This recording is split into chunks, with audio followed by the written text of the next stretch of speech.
হ্যাঁ গাইস, আসসালামু আলাইকুম। চলে এসেছি নতুন একটি রেসিপি নিয়ে আপনাদের জন্য। আজকে আমি আপনাদেরকে দেখাবো কিভাবে ওভেন ছাড়া গ্যাসের চুলায় ফ্রাই প্যানে সহজে আপনি ঝটপট পিৎজা বানিয়ে নিতে পারবেন। এখানে আমি 12 ইঞ্চির একটা পিৎজা বানাবো আজকে। এখানে নিয়ে নিয়েছি আমি কুসুম গরম পানি হাফ কাপ পরিমাণ। পানিটা হাতে সহনীয় হবে এরকম পানি নিতে হবে।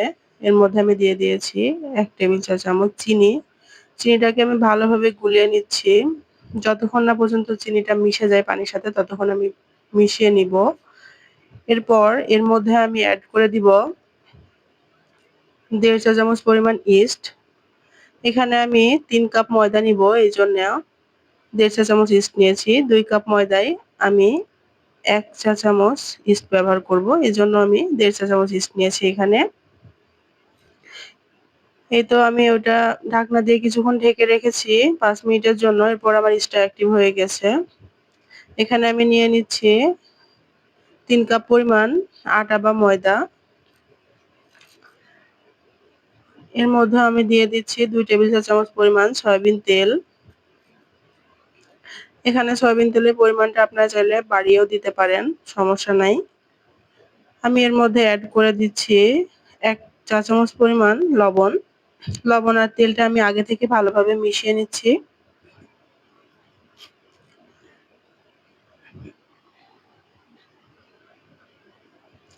আমি লবণ আর তেলটা ভালোভাবে মিশিয়ে নিচ্ছি আটার সাথে।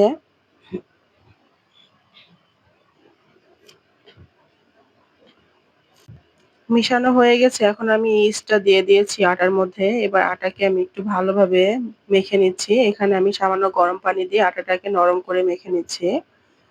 পরিমাণ মতো পানি দিয়ে, কুসুম গরম পানি দিয়ে আমি আটাটাকে ভালোভাবে মেখে নেব। ডোটা একটু নরম হতে হবে, শক্ত হলে পারে পিৎজাটা খেতে ভালো লাগবে না, পিৎজাটা শক্ত হয়ে যাবে। ডোটা একটু নরম করে মাখতে হবে। এই তো আমার ডো মাখা হয়ে গেছে। এখন আমি এটাকে আধা ঘন্টার জন্য রেস্টে রেখে দিব ঢাকনা দিয়ে ঢেকে। এই তো আমি রেখে দিচ্ছি আধা ঘন্টার জন্য। এই তো আমি আধা ঘন্টা পরে চলে এসেছি। এখানে আমি আটার ডোটাকে আমি সামান্য পরিমাণ তেল দিয়ে দিয়ে ভালোভাবে মেখে নিচ্ছি। অনেকেই বলে যে ভালোভাবে মাখতে হয় না, তাহলে পিৎজা ভালো হবে না। এটা কিন্তু ঠিক না। আপনি আটাটাকে যত ভালোভাবে স্মুথ করে মেখে নিবেন, পিৎজাটা তত বেশি খেতে ভালো লাগবে, সফট হবে। এর মধ্যে আমি চিকেন রেডি করে রেখেছিলাম, ছোট সাইজ করে কেটে ধুয়ে পানি ঝরিয়ে। ওটাকে আমি সামান্য তেল দিয়ে চিকেনটা দিয়ে দিয়েছি। এর মধ্যে দিয়ে দিচ্ছি হাফ চা চামচ গোলমরিচের গুঁড়া, হাফ চা চামচ লাল মরিচের গুঁড়া আর অল্প পরিমাণ আদা রসুন পেস্ট দিয়ে আমি চিকেনটাকে ভালোভাবে ফ্রাই করে নিচ্ছি। এভাবে চিকেনটাকে আমি ফ্রাই করব।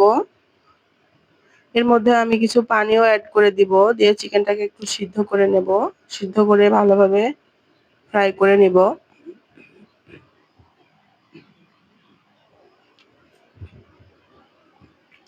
এই তো ফ্রাই হয়ে গেছে, আমার চিকেনটা রেডি।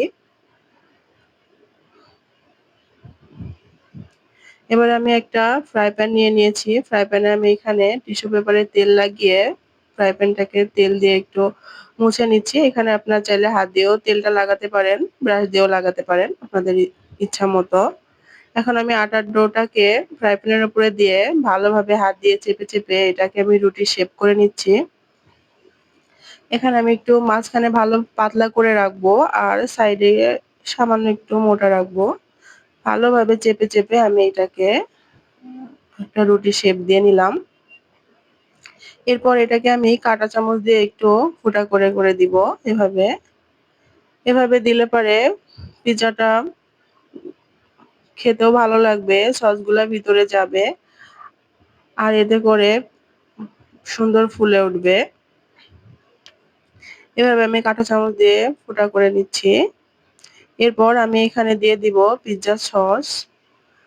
সসের কোনো এখানে পরিমাণ নাই, সসটা আপনারা আপনাদের ইচ্ছা অনুযায়ী দিতে পারবেন। এখানে সসটা আমি আমার বাসায় বানিয়ে নিয়েছি। আপনারা চাইলে উম যেকোনো দোকানে পাওয়া যায় পিৎজা সস, সেটাও ব্যবহার করতে পারেন।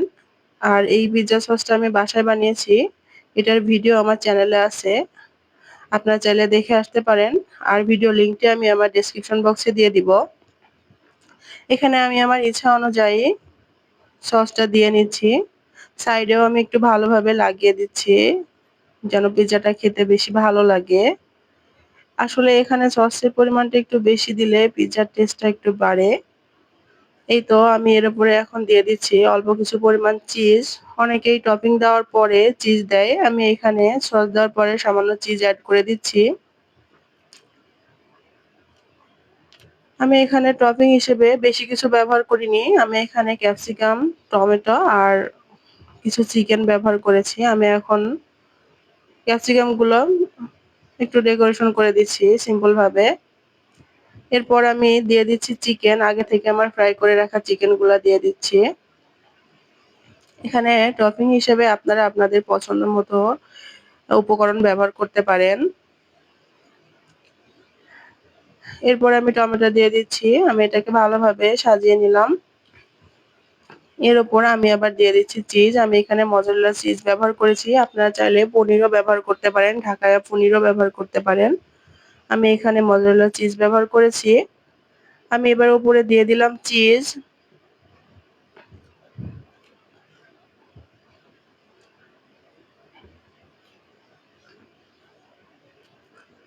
এর উপরে আমি দিয়ে দিচ্ছি অল্প পরিমাণ চিলি ফ্লেক্স। আপনারা রেসিপিটা বাসায় ট্রাই করবেন, আশা করি ভালো লাগবে। আর ভালো লাগলে অবশ্যই আমাকে কমেন্ট সেকশনে জানাবেন আর আমার চ্যানেলটা সাবস্ক্রাইব করে দিবেন।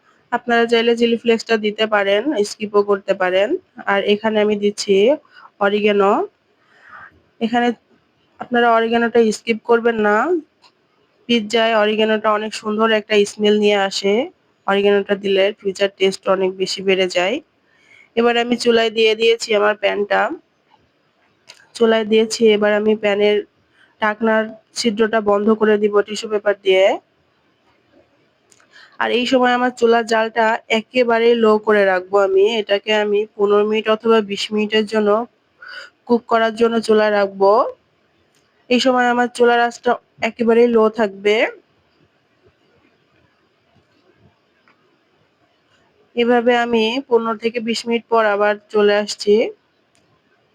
এই তো প্রায় হয়ে এসেছে আমার পিৎজাটা। এখন আমার চুলাটা জ্বালানো অবস্থাতেই আছে। আমি এখন একটা টুথপিকটা পিৎজার ভিতরে দিয়ে দেখে নিচ্ছি যে আসলে ভিতরে কোনো লাম্পস আছে কিনা। কোনো কিছু নাই, আমার পিৎজাটা কুকড হয়ে গেছে। এই অংশটাও হালকা ব্রাউন কালার হয়েছে। Pizza ready. আপনারা ভালো থাকবেন, আমার জন্য দোয়া করবেন। আল্লাহ হাফেজ।